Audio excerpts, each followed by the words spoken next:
Boom! What is going on, guys? Welcome back. Welcome back. We are fishing on the water today, and we are throwing an Alabama rig, and I'm throwing this thing all day. I made up in my mind, or at least until I get tired of it. That's what that means. We're gonna throw it all day, or until I'm like, this isn't gonna work, and I feel like we can catch them a different way. But I have the Yum branded Alabama rig. I bought this thing. I've had this one for a while. I recently went into a local tackle shop and looked at some different A-rig components, and one thing, anything that's not the Yum branded one, A-rigs are expensive. There was one that the people wanted like $30 for. I was like, yeah, right. I'll save my $30 to put towards a bull shad when I can get the same exact thing, literally the same exact thing, for 12 to 15, which these things aren't cheap. But we're gonna be chunking, that's besides the point. We're gonna be throwing this thing around. I caught my old PB on one of these. I will throw that clip up now. The little A-rig we have here. All right, guys, so one thing that helps me when I rig up baits like this is I put a little bit of super glue, because one thing I hate to do is replace these baits. Oh, there's one. Oh, that's a good one. Oh, no, you got him. Yes! Let's get some pictures and put him in the live well. We got a good picture waiting to happen. So yeah, I caught a 6'4" on a, or 5'4", 6'4", 5'4", on a Alabama rig. What was that, maybe 3 years ago now, with the Georgia Bassmaster Yum heads, and then we got the Berkeley Power Swimmers. In the white color, there's a whole bunch of shad in this lake, and you see them in big groups from time to time. So I figured chunking this thing around today probably wouldn't be the worst idea. We got some wind. It's like a big version of a spinnerbait, if you will. So I'm gonna throw this thing around. Hopefully we can get hooked up on it. Maybe we can catch 2 or 3 at the same time, because that would be pretty sick. And yeah, so stay tuned. That's really all I had to say. Hopefully we can catch one, or a few. Then also I have a couple of them with me. I have one with bigger blades on it, with bigger swim baits, and then I also have one with no shimmer to it. So I feel like this could be a pretty good way to catch them today. And then also, whenever you're throwing a big Alabama rig, I like to throw a big rod. So I have 20-pound fluoro I'm throwing this thing on today, and I have a big reel. This is the Revo Beast reel, 5:8-to-1 gear ratio, then a 7.6 heavy Veritas PLX, which I'll have all that stuff linked down below in the description. If you want to check anything out, if you're looking for a good A-rig combo. This is also like a big swim bait combo, like a big hard body swim bait. I normally throw them on this thing too. So cool, let's get into it. Hopefully we're able to catch one. I know over the summer they were schooling on shad out here like crazy, and I know it's starting to get cold. When it gets cold, some of the shad start to die off a little bit. So hopefully the shad are, kind of starting to recede a little bit. At least in theory right now, I would think if the shad are starting to die, and then I throw this thing and they see like a big group of shad, or like 2 or 3 bass see a big group of shad, they're like, oh yeah, we can eat that. We need to eat that right now. So hopefully a bass will share a like mind with me. We can get one to eat it. I'm gonna stick to some of these deeper banks. You can tell that they're deeper, one, because I have a fish finder and I know that they're deeper, and 2, whenever you see like a super steep bank like that, it's pretty much telltale sign. You can read the bank, or you can read the land behind the water to tell, if it's a steeper bank or a shallower bank. But this one's definitely steep, but like one like that over there, it has a more gradual slope. So it might be 4 feet for 10 yards off the bank, then it drops down. This one's gonna have more of a quick drop down. All right, let's see what we can get into. One thing I find with these Alabama rigs, whenever you do get one to bite, the bites can be ferocious sometimes. I can't come up with a better word. I don't think there's a better word for it than ferocious. It's just a slow, constant, steady retrieve. Also, when you're casting it out, I've learned this the hard way, because I've broken a couple of rods throwing big, heavy lures, and you'll snap I've snapped this part of the rod. I've snapped tips off of rods. Whenever you cast out a big, heavy lure like this, you always want to lob it. You don't want to do an overhand cast, because that overhand cast, yes, puts unnecessary stress on your rod, and I've broken a couple of them like that. So, if you're into big swim baits, or if you're into throwing an Alabama rig or want to try it, I think it's definitely worth investing in a heavier stout rod. Also, I used to have a Berkeley Cherrywood that was a 7.6 heavy, and I used to throw my Alabama rigs on it. No, I lied. I had a Abu Garcia Vengeance, one of the gray ones from Walmart, and it was the extra heavy. That was the one I caught my PB on. And that was my Alabama rig rod, or any heavy lure that I was gonna throw. I was throwing it on that. As I say, don't do an overhand cast, I do it. All right, now we sit back, relax, and wait for the magic to happen.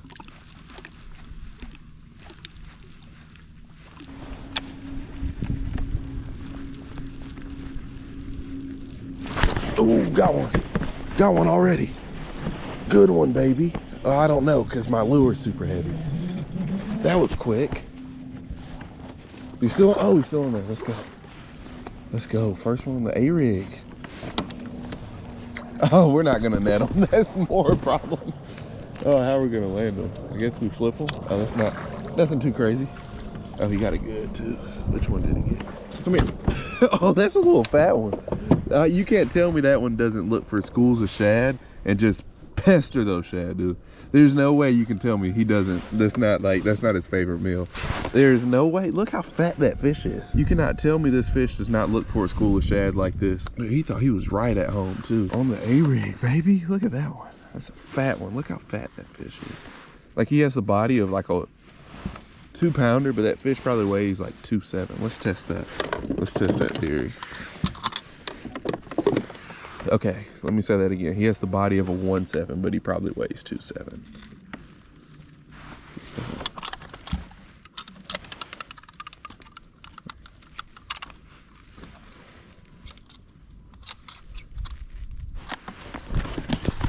Oh,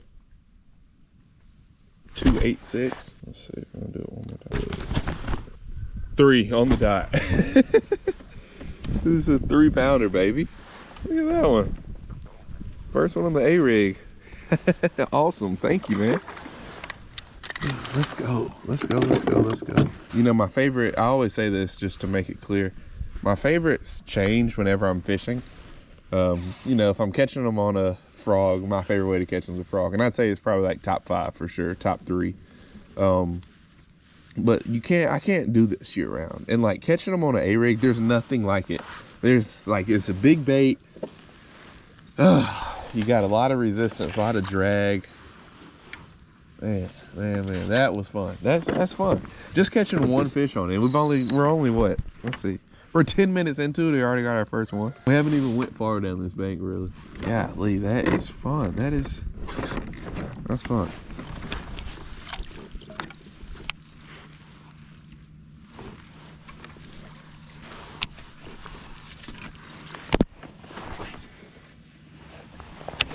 And then the funny thing is we only caught one on that cast. Imagine catching like 3 or 4.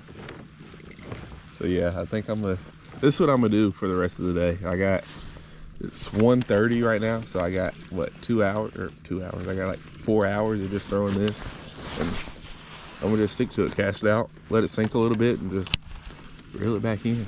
Switch my cadence up, try some new stuff. Might even switch some of my swim baits out. I don't have any different color swim baits. I wish I had some. I wish I had like a chartreuse one or like a red one or something for the fish to key in on. And I forgot to look and see which one that fish ate. But I feel like he ate one of the top ones, which is weird, because normally I feel like they eat the ones on the bottom. Yeah. Hey, I came out here maybe 2 or 3 weeks ago and tried to do this, and I think it was still too early. So finally got our first one on the A-rig. So what I'm thinking is, whenever I get to like a pocket or like the back of a pocket, I don't know if I'll throw the A-rig. It's just such a big presentation. I don't know if I'll throw it in the pockets, but when I get into the pockets, I might pick up the spinnerbait, because I brought one of those and I was like, that's the closest thing to an A-rig to, you know, say I threw the same thing all day.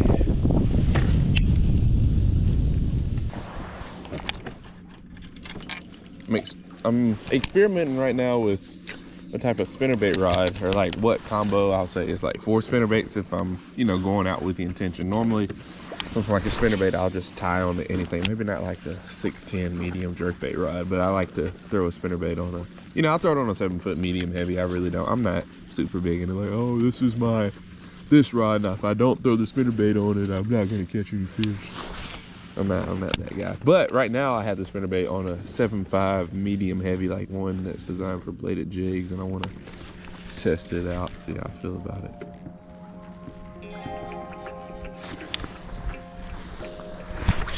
Oh, there's a tree there. There's multiple trees there.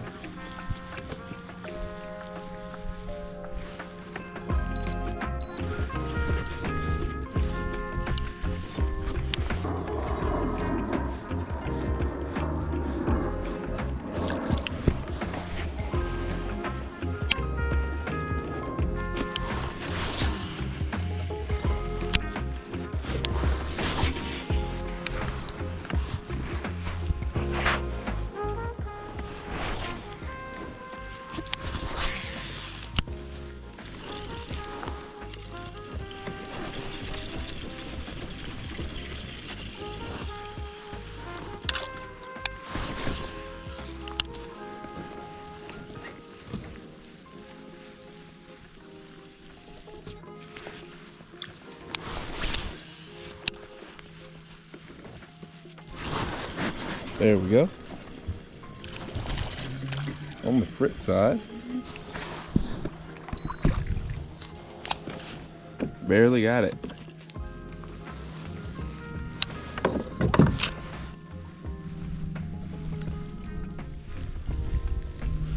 Cool. What's that? Fish number 2. Got one on the A-rig, one on the red frit side. Got the red lips. Perfect time to throw it. Awesome. Gosh, it's officially winter time. I don't know if that's a happy thing or a sad thing. It's kind of happy. It's a mix. It's a mixed feeling, because then you have the possibility of like really big fish on a jig, really big fish on an A-rig. But also too, you can't just catch them anywhere. You know, you can't throw a Texas rig around green stuff and just be like, oh yeah, there's definitely going to be one that eats that any second now. But I mean, it's part of it.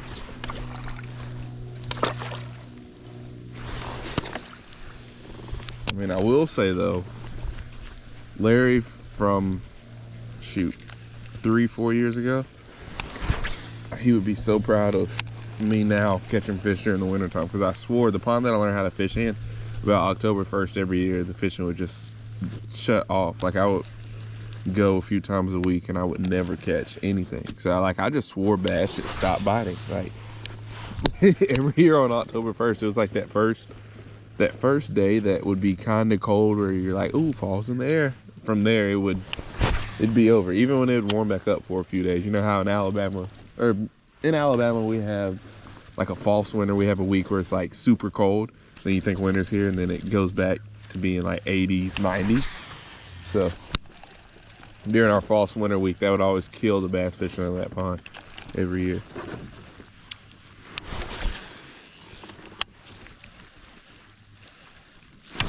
Oh, I feel like that was a bite. So I switched over from throwing that spinnerbait just because this is honestly one more of a confidence lure for me. Really don't throw a spinnerbait that much, but these past couple months I've been throwing it more, and I've been having pretty good luck on it. So that's one reason. And then two, the winds died down a lot. Just kind of figure a frit side might be a better presentation than that bigger spinnerbait.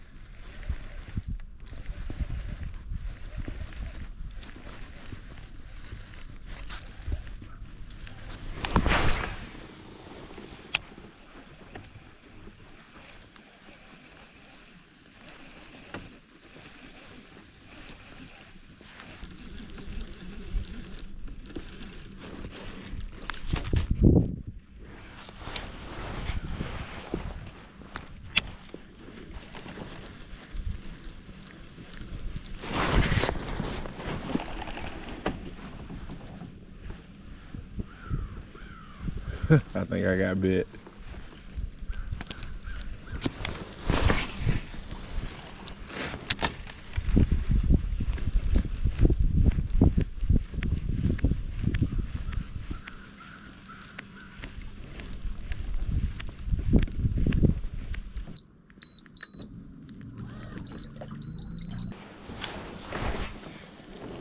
I'm convinced there's no bigger heartbreak than hanging up an A-rig. Just because that first year, hard automatically, like you automatically think, oh, bite, just because it kind of takes a minute for it to get set. into whatever you're getting it hung in. Unless you're like casting it into a tree, then you know pretty quick. But it takes a minute for it to get set. You go, oh yeah, bite. Then you set it and then it doesn't move. You're like, oh, big one. You know, give it a little bit more of a pull. You're like, oh no, big stick.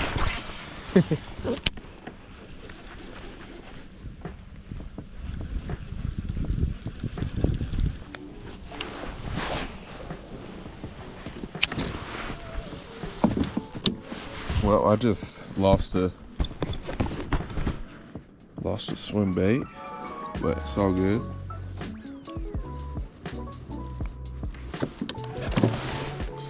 I got my A-rig box here. I think these are important. Like if you're gonna go out A-rig fishing, it costs, you can set up a A-rig box for 50 bucks. I know that's a lot of money because you could buy a reel with $50, but I mean, just when you start, you know, if I catch one on it and then I don't have, you know, extra hook or whatever, I like to have an extra pack of hooks, swim baits. Normally I'll have different size swim baits, but these are 3/8, these are 3/3, so a little bit smaller. Like different sizes and different colors, but I just grabbed white because I knew white would work. 2 extra A-rigs and then 1 already rigged. Got another water bottle top. These are clutch because you can put these over your A-rigs for travel. Whenever you take these rubber bands off, normally I throw these away and I'll put one of those on there. So whenever you move around with your A-rig, that kind of helps it stay together. I had one of those on in the beginning. Let's see. So you need one of these, and there are like some extra heads that you don't have to pull off of one. So I don't have to like try to steal heads from another one because then you still have to replace them. Really, it'd be nice to have 2 packs of heads with as many hooks that I have. I don't know if these are the right size. Then normally I'll super glue my heads on, but I don't have any super glues. And also I like those Plano Flex boxes for stuff like this, like a specific technique, or like throwing like a big swim bait or something like that. You know, if you need a swim bait box, because you can actually design the box how you want it. And it's still your typical 3700 size. I'm not sure they have them in 36 and 3500, but your typical 3700 size from Plano. And then it comes with a pack of dividers, so I can take these dividers out and I can arrange it any way I want to. So these boxes are always nice if I'm doing like a day trip, or when I went up to Gunnersville a couple months ago, I took one of these boxes. It might have been this box right here, and I put frogs, spinnerbaits, and just like stuff that I would need up there. And I have my own separate boxes for it, but these are pretty clutch.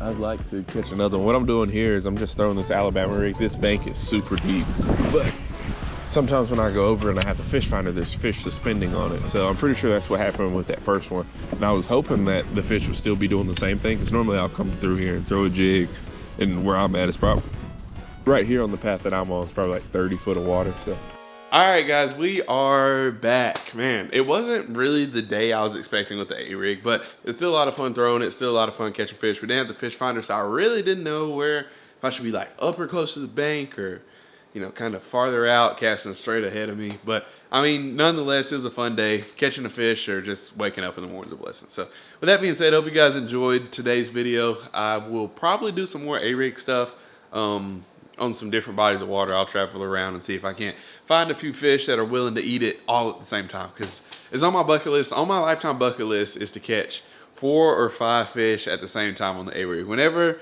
I'm able to do that, that'll be one of those things that you can check off the bass fishing bucket list. So with that being said, guys, I hope you guys enjoyed today's video. Don't forget to fish them hard and have a good day. If you have any comments or suggestions on anything that you want to see coming up on the channel, December is a month where I like to do a lot of the videos that you guys ask for, but they're kind of weird to place like in the middle of the year. So I like to do like rod and reel arsenal, what's inside my tackle box. Today was just a regular fishing video, but here coming up I have a what's inside my tackle box and also a rod and reel arsenal video coming up. Then also I did a 1-year review on my Old Town Autopilot, which, spoiler alert, is probably the best kayak fishing kayak I have ever personally owned. So with that being said, I hope you guys enjoyed today's video. If you have any video ideas, video suggestions, I like to do product reviews and stuff like that this month, just because I know people are in that mind state, and I like to show what I have, because I know there's always questions. Whenever you watch a YouTube video, I have questions, whether it's fishing related or not. You know, what's this thing? It might be totally off topic. So if you have any questions, comment them down below. I'll include them hopefully in one of these December videos if the question is before December 31st. So with that being said, I hope you guys enjoyed for the third time. I will see y'all on the next one. Peace. Chasing a bag, I'm racing the clock. Look at them block, watching them flop. Used to see this in my sleep. When I ain't had shit but my thoughts in the car, I really was lost. Now I'm public with the soundscapes.